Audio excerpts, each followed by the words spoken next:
2025-এর ফেব্রুয়ারিতে এ দফায় president Trump ক্ষমতা গ্রহণের পর হোয়াইট হাউসে ভারতের প্রধানমন্ত্রী নরেন্দ্র মোদীর সঙ্গে তার প্রথম বৈঠকের পর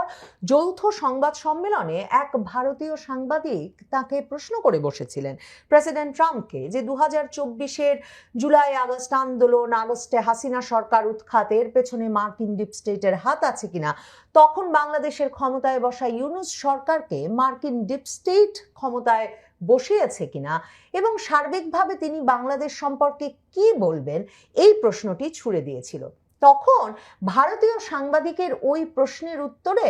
প্রেসিডেন্ট ট্রাম্প বলেছিলেন সরাসরিভাবে, বাংলাদেশ ইস্যু আমি প্রধানমন্ত্রী মোদির ওপরেই ছেড়ে দেব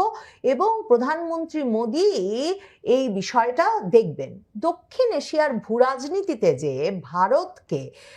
মার্কিন যুক্তরাষ্ট্র তার সবচেয়ে ঘনিষ্ঠতম নির্ভরযোগ্য মিত্র হিসেবে দেখে, বিশেষ করে চীনের প্রভাব মুক্ত রাখতে এ অঞ্চলকে, এবং বাংলাদেশ সংক্রান্ত যে কোনো বিষয় যে প্রেসিডেন্ট ট্রাম্পের প্রশাসন আমেরিকার চোখ দিয়েই দেখবেন, বিশেষ করে ইন্দো প্রশান্ত মহাসাগরীয় যে তাদের নিরাপত্তা অঞ্চল, ইন্দো প্যাসিফিক অঞ্চল, সেই অঞ্চলটিতে যেহেতু তারা ভারতকেই সবচেয়ে গুরুত্বপূর্ণ স্ট্র্যাটেজিক পার্টনার, কৌশলগত অংশীদার বলে মনে করে, সে কারণেই প্রেসিডেন্ট ট্রাম্প এমন একটা মন্তব্য করেছিলেন বলে তখন ভারত এবং মার্কিন যুক্তরাষ্ট্রের বিভিন্ন বিশ্লেষকেরা বিশ্লেষণ করেছিলেন। এরপর অনেক পানি গড়িয়েছে প্রেসিডেন্ট ট্রাম্পের মেজাজ মর্জি এবং তার নীতি কৌশল বোঝা ভার। ইরান যুদ্ধ থেকে ট্যারিফ যুদ্ধ, সবকিছু মিলিয়েই ভারত মার্কিন যুক্তরাষ্ট্র সম্পর্কটাও একইভাবে আর এগুতে পারেনি এবং মাঝে মাঝেই বড় ধরনের ধাক্কা খেয়েছে। অন্যদিকে বাংলাদেশে ইউনূস সরকারের আমলে মার্কিন যুক্তরাষ্ট্রের সঙ্গে এমন সর্বগ্রাসী বাণিজ্য চুক্তি সেরে ফেলা হয়েছে এবং তার আগে মার্কিন যুক্তরাষ্ট্রকে নানাভাবে এমন অবাধ বিচরণের বিভিন্ন ব্যবস্থা করে দেওয়া হয়েছে যে মনে হচ্ছিল যে বাংলাদেশ যেহেতু মার্কিন প্রভাব বলয়ে ঢুকেই গেছে আর মোদী সরকারের সঙ্গে ট্রাম্প সরকারের যেহেতু একটা দূরত্ব হয়েই গেছে, বাংলাদেশকে হয়তো মার্কিন যুক্তরাষ্ট্র নিজেই এককভাবে ডিল করবে। কিন্তু এখন আবারও যখন মার্কিন যুক্তরাষ্ট্র অস্থির হয়ে পড়েছে, ট্রাম্প প্রশাসন একরকমের উদ্গ্রীব হয়ে পড়েছে, ভারতের সঙ্গে মোদী সরকারের সঙ্গে তাদের সম্পর্কটা যে দারুণ জায়গায় আছে এবং অত্যন্ত ভালো পর্যায়ে আছে, সকল মন কষাকষি থেকে তারা আবার উঠে দাঁড়াতে পেরেছেন, এটা প্রমাণে যখন মার্কিন প্রশাসন ব্যস্ত, তখন প্রেসিডেন্ট ট্রাম্পের অত্যন্ত ঘনিষ্ঠ কর্মকর্তা সার্জিও গোর, ভারতে মার্কিন রাষ্ট্রদূত, যেই 38 বছর বয়সী ব্যক্তিকে মার্কিন যুক্তরাষ্ট্রের রাষ্ট্রদূত করে ভারতে পাঠিয়েছেন শুধু প্রেসিডেন্ট ট্রাম্প তাই নয়, তাকে দক্ষিণ ও মধ্য এশিয়ার বিশেষ দূতের দায়িত্ব তিনি দিয়েছেন এবং দায়িত্ব দেওয়ার প্রধান কারণ হিসেবেই তখন থেকেই বলা হয়েছে যে সার্জিও গোর হচ্ছেন এমন ব্যক্তি যিনি দিনে রাতে যখন ইচ্ছা প্রেসিডেন্ট ট্রাম্পের সঙ্গে সরাসরি যোগাযোগ করতে পারেন এবং প্রেসিডেন্ট ট্রাম্প চেয়েছেন তার এমন একজন বিশ্বস্ত প্রতিনিধি যার সঙ্গে তিনি সরাসরি বার্তা আদান প্রদান করতে পারেন, সেই ব্যক্তিটি ভারতের মতো গুরুত্বপূর্ণ দেশে রাষ্ট্রদূত হিসেবে থাকুন। তাই তিনি 38 বছর বয়সী সার্জিও গোরকে পাঠিয়েছেন ভারতে। সেই সার্জিও গোর এমন একটা বার্তা দিয়েছেন যাতে আবারও এই আলোচনা হচ্ছে ভারতে বাংলাদেশে খুব স্বাভাবিকভাবে যে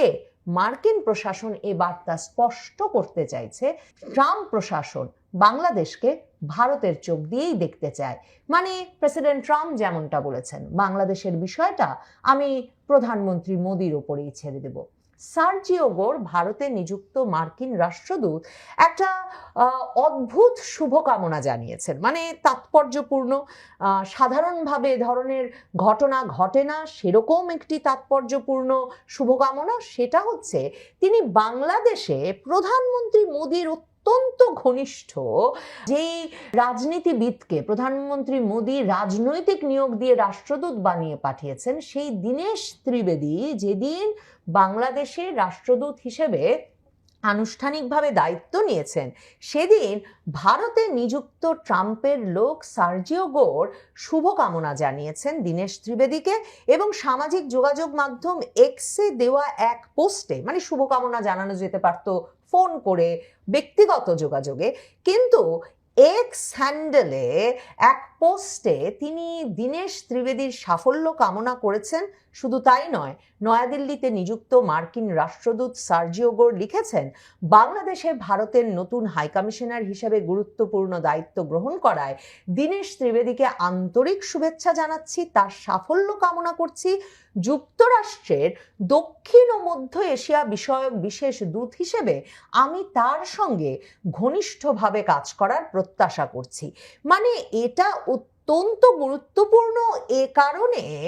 যে এই যে দীনেশ ত্রিবেদী প্রধানমন্ত্রী মোদীর ঘনিষ্ঠ লোক, তিনি বাংলাদেশ ভারতের সম্পর্কটা যখন একেবারে তার তলানিতে, এবং যখন বাংলাদেশের প্রধানমন্ত্রী চীন সফরে গেছেন এবং চীনের সঙ্গে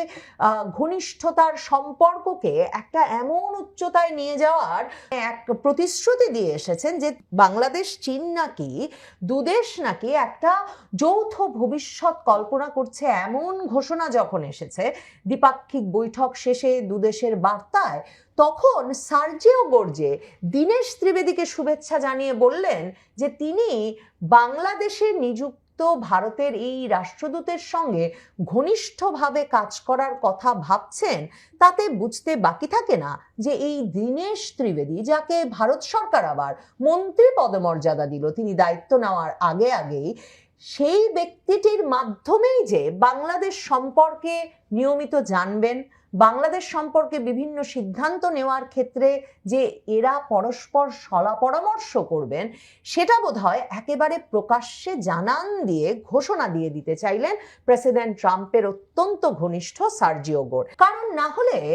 দক্ষিণ মধ্য এশিয়া বিষয়ক বিশেষ দূত হিসেবে সার্জিও গোরের তো বাংলাদেশের পররাষ্ট্রমন্ত্রীর সঙ্গে কাজ করার আগ্রহ প্রকাশ করে এক্স হ্যান্ডেলে বার্তা দেওয়ার কথা, কিংবা বাংলাদেশের পররাষ্ট্রমন্ত্রী, পররাষ্ট্র উপদেষ্টা, পররাষ্ট্র প্রতিমন্ত্রীরা যখন দায়িত্ব নিয়েছেন তখন তাদের শুভেচ্ছা জানানোর কথা। কিন্তু তিনি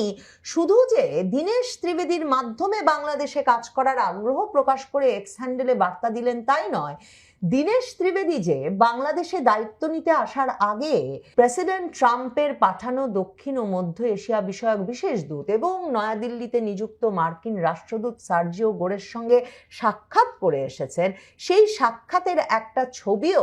এক্স হ্যান্ডেলের এই পোস্টে পোস্ট করেছেন সার্জিও গোর। মার্কিন যুক্তরাষ্ট্র এবং ভারতের সম্পর্কটার যে কত ভালো যাচ্ছে এখন, সে বিষয়টা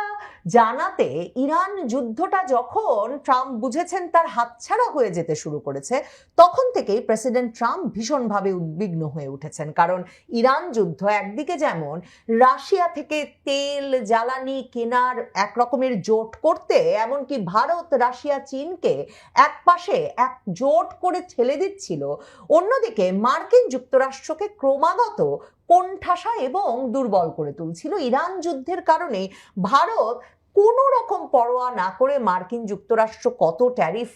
আরোপ করছে, কি শুল্ক আরোপ করছে, কিচ্ছু কোনো পরোয়া না করে রাশিয়া থেকে জ্বালানি কেনা অব্যাহত রেখেছিল এবং আরো বাড়াচ্ছিল। এবং সেখানে আবার ভারত রাশিয়া চীনের জোটটা আরো শক্তিশালী হয়ে উঠছিল।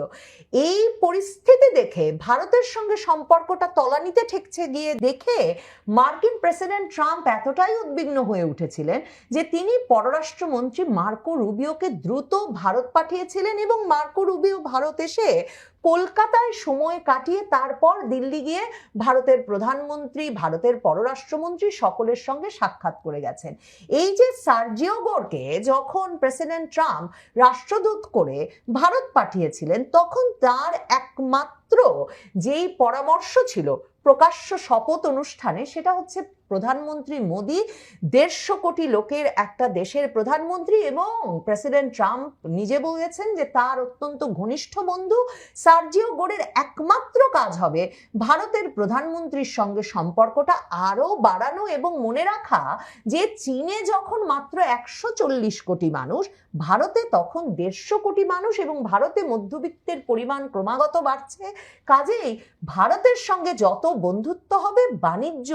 ততই বাড়বে মার্কিন যুক্তরাষ্ট্রের। সেই বাণিজ্য এবং বন্ধুত্ব বাড়াতেই কিন্তু সার্জিও গোরকে ভারতে পাঠানো, এবং তখনও প্রেসিডেন্ট ট্রাম্প মনে করিয়ে দিয়েছিলেন যে ইন্দো প্রশান্ত মহাসাগরীয় অঞ্চলে চীনের প্রভাব ঠেকাতেও ভারতই তাদের সবচেয়ে নির্ভরযোগ্য বন্ধু। মার্কিন যুক্তরাষ্ট্রের সহকারী পররাষ্ট্রমন্ত্রী দক্ষিণ ও মধ্য এশিয়া বিষয়ক সেই পল কাপড় ভারতে এসে আরেক দফা বলে গেছেন যে তারা মনে করেন, মার্কিন যুক্তরাষ্ট্র মনে করেন, ইন্দো প্রশান্ত মহাসাগরীয় অঞ্চলে ভারতের নেতৃত্ব এবং ভারতের শক্তিশালী অবস্থানই কেবলমাত্র পারে এ অঞ্চলকে নিরাপদ রাখতে, মানে স্পষ্ট কথায় চীনের প্রভাব মুক্ত রাখতে। এমন অবস্থায় বাংলাদেশ সর্বগ্রাসী বাণিজ্য চুক্তি করে বসে আছে অবশ্য মার্কিন যুক্তরাষ্ট্রের সঙ্গে, মানে সুই থেকে বোয়িং বিমান সব কিনবে। বাংলাদেশের প্রধানমন্ত্রী তারেক রহমান এই কথা দিয়ে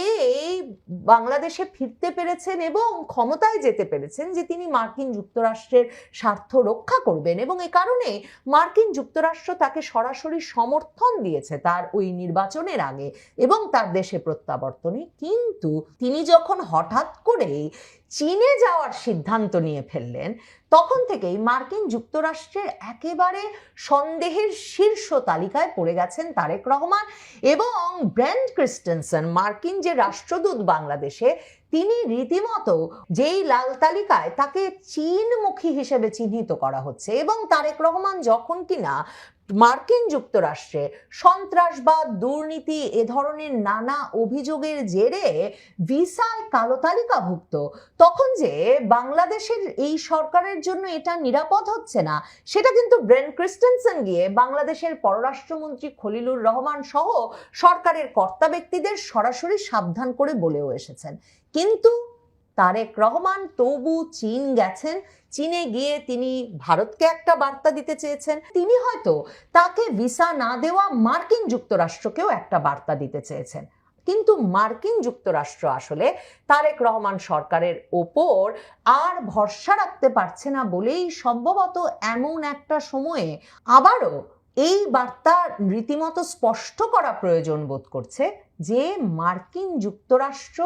এই অঞ্চলে, ইন্দো প্রশান্ত মহাসাগরীয় অঞ্চলে চীনের প্রভাব একদিকে যেমন সহ্য করবে না, তেমনি ভারতের নেতৃত্বেই চীনের প্রভাব ঠেকাতে এই পুরো অঞ্চলকে তারা ভারতের চোখ দিয়েই দেখতে চায়। সে কারণেই সার্জিও গোর দীনেশ ত্রিবেদীকে শুধু এই বার্তা পাঠিয়েছেন তাই নয়, সেই সার্জিও গোর এক সাক্ষাৎকারে বলেছেন যে মোদি আর ট্রাম্পের নেতৃত্বের ধরনে উল্লেখযোগ্য মিল রয়েছে। তার ভাষায় এই দুই নেতাই শুধু পরিকল্পনা করেন না, বাস্তবে কাজ করে দৃশ্যমান ফলাফল অর্জন করতে বিশ্বাস করেন, এবং তাদের সম্পর্কের প্রধান ভিত্তিটাই হলো, যে কারণে ট্রাম্প আর মোদির সম্পর্ক কিছুতেই নষ্ট হচ্ছে না। সার্জিও গোর বলছেন যে প্রধানমন্ত্রী মোদি আর প্রেসিডেন্ট ট্রাম্প তারা একইভাবে চিন্তা করেন এবং ফলাফলমুখী নেতৃত্বে বিশ্বাস করেন। তাই সার্জিও গোর জানাচ্ছেন যে ট্রাম্প আর মোদির ব্যক্তিগত সম্পর্কই ভারত যুক্তরাষ্ট্রের যে স্ট্র্যাটেজিক পার্টনারশিপ,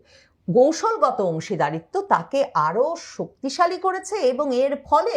দুই নেতার নিয়মিত যোগাযোগ দ্বিপক্ষীয় সম্পর্ককে আবারও একটা ইতিবাচক এবং অত্যন্ত শক্তিশালী জায়গায় নিয়ে গেছে। সার্জিও গোরো বলছেন যে সম্প্রতি এই কিছুদিন আগেও যখন ওভাল অফিসে প্রেসিডেন্ট ট্রাম্পের সঙ্গে তার সাক্ষাৎ হয়েছে, তখনও তিনি ভারত বিষয়ে, প্রধানমন্ত্রী মোদি বিষয়ে এবং ভারতে আসবার আকাঙ্ক্ষা জানিয়ে উচ্ছ্বাস প্রকাশ করেছেন। কাজেই প্রেসিডেন্ট ট্রাম্পের এই ঘনিষ্ঠ বিশ্বস্ত সহচর